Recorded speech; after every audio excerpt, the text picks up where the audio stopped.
those high degrees of proximity. Okay, let's try and bubble together all of the sorts of things we've said in a nearshore value proposition. So there's a time zone proximity issue. We just talked a fair amount of that, but to recap, it allows for rapid Q&A in minutes, in hours, in seconds, every day that we're working. The requirement solicitation cycle can be very quick. A question can be asked a minute or two later, a resolution can be found.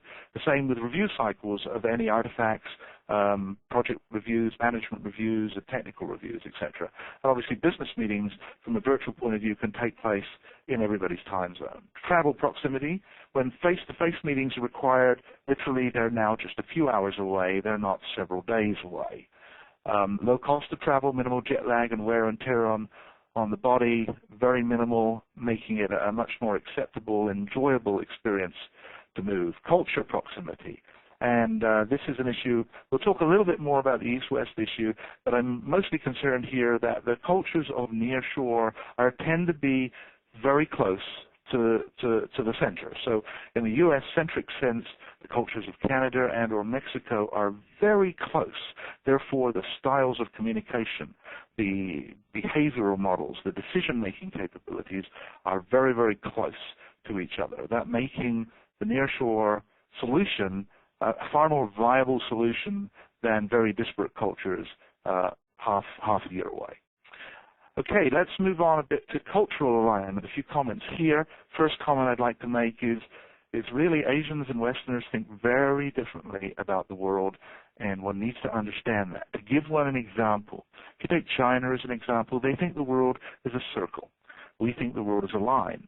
The Chinese believe in constant change, but with things always moving back to some prior state. They pay attention to a wide range of events. They search for relationships between things, and in particular, relationships with people. And they think that they can't understand the part without understanding the whole. Now, contrast that with a Westerner's view of life, much simpler, more deterministic world. They focus on salient objects, people, instead of large picture. They think that they can control events because they know the rules that govern the behavior of the objects. I think with those two descriptions, you might well be able to see quite an intellectual difference between the way both parties think. That needs to be understood. It's a joy to see both sides, but it has to be understood and it has to be factored in to one's relationships. These differences of the way things are viewed and other issues generate quite significantly different business cultures in terms of styles of leadership and business practices, and of course are underpinned or foundationally supported by national cultural activities, different behaviors, the value of time. In India, I was amazed and paradoxically amazed with the issue that if you don't do it today, no worry, we do it tomorrow. If you don't do it tomorrow, no worry, we do it next week. Oh, if we don't do it this life, no worry, we'll do it in another one. And that value permeates a lot of the way things get done. The paradox there is, in my practice in India, we delivered on-time delivery statistics at 95 to 96% on-time delivery of all deliverables to customers, which paradoxically runs in the face of their intrinsic value of time. But at the detailed level, on a day-to-day interaction, the value of time is quite different and very frustrating, and therefore leads to different motivations as to why people do things and what will happen. So I think the whole issue of culture is it needs to be studied as part of doing business with different cultures. It needs to be embedded in your practice. There's learning on both sides, and if you don't both learn, then you're going to be unsuccessful in your outsourcing activities. Moving off of that, some tips on successful outsourcing. And I think these come as a conclusion from many of the things we've said before. One needs to know oneself, and one needs to know one's outsourcing partner. We have strengths, they have strengths. We have weaknesses, they have weaknesses.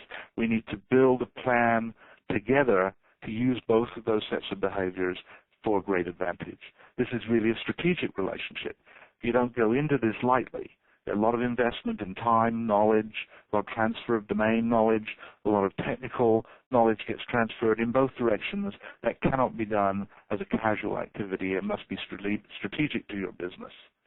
You must be present at the outsourcing site regularly. If you're not there, part of their team, and if they don't see them being part of your team, that leads to an isolation, reduces productivity, lack of ownership on both sides, and a resulting negative experience in that whole process. There's a learning curve. There's always a learning curve. There are no free lunches. We need to plan for it. There's learning. You need to learn their way of doing business. They need to learn yours. Together, you need to plan for that. You need to plan for that learning curve. There will be a productivity impact. Understanding the cultural differences, we said, it's not a one-way street. Our culture probably seems as strange to them as theirs seems strange to us. So we need to embrace both of those differences and work together to solve those problems. And then we need to look for service leadership. You're looking for companies that are going to be making you successful, understand that relationship, understand what's important, know their value, know your value, and work in a really seamless partnership towards the goal. So those sort of are successful tips on outsourcing that I'm going to leave you with here. Now, moving on, I have some concluding comments. Okay. So costs in India and China, and in fact in almost all the traditional outsourcing locations, are rising. They're rising at a greater rate than the costs are rising locally. So whatever your cost of service in outsourcing today is, it's going to rise. All right? The issue is just how fast and how much. Great outsourcers are available everywhere. Over the past 20 years, there have been many opportunities to learn from each other. Great capability is available almost in every country you go to. So that is not a distinctive issue further. Speed is of the essence, so time proximity is becoming the winning value proposition. I think here we're starting to see significant differentiation between distant versus proximate locations. Customer service level leadership is becoming a valuable distinction among suppliers, and now we move nearshore in Mexico is a very viable solution. Cultural and time zone similarities at a very stable place. Mexico, lower costs at a stable price over our northern boundary partner, and there are excellent developers in Mexico. Now, in going to Mexico this time, as Eric introduced, we're building a world-class software development facility there. It's not my first time into Mexico. As part of the Global Software Group, we had established a sizable software development capability in Puebla, and find that the capability of the engineers coming out of Mexico are absolutely no different than the capability of engineers coming out of any of the other locations. So it's not a surprise. You get great people there. They're very dedicated. They're very tenacious. They're eager to learn and eager to provide satisfaction to their customers. There is, as I found from my experience, no difference between them and developers elsewhere in the world. So with that, I'm going to hand back to Eric, who will perform a few concluding remarks. Thank you very much for your attention.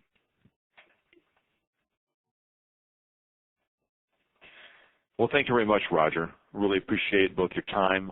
Right now, what we're doing is we're putting together some of the questions that have been sent in, and I want to thank everyone for attending. And so while those questions are being put together so they can be given to Roger, who's going to come on in just a minute, and he'll actually answer all those and give you some insights as to based on what you were looking for. But in the couple of minutes that we have, let me give you a little bit of brief background around Tiempo development. We are headquartered here in Tempe, Arizona, which is part of Phoenix. We built this center in Hermosillo, which is the most northern state in Mexico. So this borders Arizona. I will tell you a short story. About 4 years ago now, we actually had an engagement that we had landed, and we outsourced it, of course, to India. And it was really a horrific problem. We had struggles all along with time zone issues. The customer, I know this is hard to believe, but the customer kept changing his requirements. And so every time there was a change, it would not take hours, it would take days. And I mean literally just days, because the communication gap was so large and so long. And our engineers in India kept asking, why are we making this change, not understanding. Well, it's because they could never be in a dialogue with us unless you were willing to do 4 o'clock in the morning calls. So it was quite a struggle. We actually had to pull the project back. And when we did, we finished it here, and we said, geez, there must be a better way to do this. And what we found out is that the Mexican government has been investing for 15 years now into the software development industry. And we were not aware of that, and we went down expecting to see what is known as maquiladoras, which are manufacturing facilities, but instead we found software factories